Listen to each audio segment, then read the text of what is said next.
ত্রয়োদশ জাতীয় সংসদ নির্বাচন শেষে গঠন হতে যাচ্ছে নতুন সরকার। টানা ২০ বছর পর ক্ষমতায় যাচ্ছে বিএনপি। জুলাই অভ্যুত্থান পরবর্তী প্রথম প্রধানমন্ত্রী হচ্ছেন বিএনপির চেয়ারম্যান তারেক রহমান। এদিকে ১.৫ বছরেরও বেশি সময় ধরে কোণঠাসা আওয়ামী লীগ। এখনও স্থগিত রয়েছে দলের কার্যক্রম।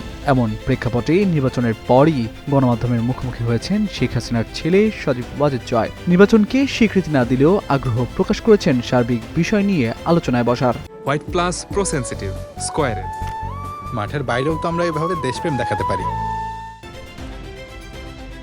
গেল বৃহস্পতিবার বাংলাদেশে যখন ত্রয়োদশ জাতীয় সংসদ নির্বাচন চলছিল, সে সময় ভিডিও কনফারেন্সের মাধ্যমে যুক্তরাষ্ট্রে অবস্থানরত জয়ের সাক্ষাৎকার নেন ব্রিটিশ সংবাদ মাধ্যম আইটিভির সাংবাদিক মাহাতির পাশা। বাংলাদেশ সময় শনিবার ভোরে সাক্ষাৎকারটি সম্প্রচার করে আইটিভি। জয় বলেছেন, তিনি সবসময়ই উন্মুক্ত। তিনি আলোচনায় বিশ্বাস করেন দেশের সবচেয়ে বড় দল এবং সব প্রগতিশীল দলকে নির্বাচন থেকে বাইরে রাখা হয়েছে। মূলত এমনভাবে সাজানো একটি নির্বাচন হয়েছে যাতে এই নির্বাচনে সবচেয়ে বড় ইসলামপন্থী দল জামায়াত ইসলামী তাদের জনসমর্থনের তুলনায় অনেক বেশি প্রভাব সংসদে পেয়েছে। এটি টেকসই হবে না বলেও মন্তব্য করেন তিনি।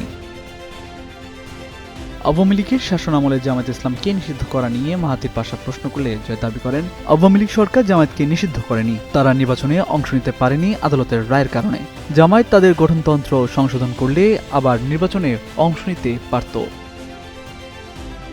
শেখ হাসিনার ছেলে দাবি করেন, বিএনপি বাংলাদেশের আরেকটি বড় রাজনৈতিক দল, অবশ্যই তাদের সঙ্গে কথা বলা উচিত। তারেক রহমান যদি প্রধানমন্ত্রী হন তাহলে অবশ্যই দলের পক্ষ থেকে তার সঙ্গে কথা বলা হবে। এই সময় নতুন প্রধানমন্ত্রীর সাথে কাজ করার আগ্রহ জানান সজীব ওয়াজেদ জয়। তামজিদ মির্জা, যুগান্তর নিউজ।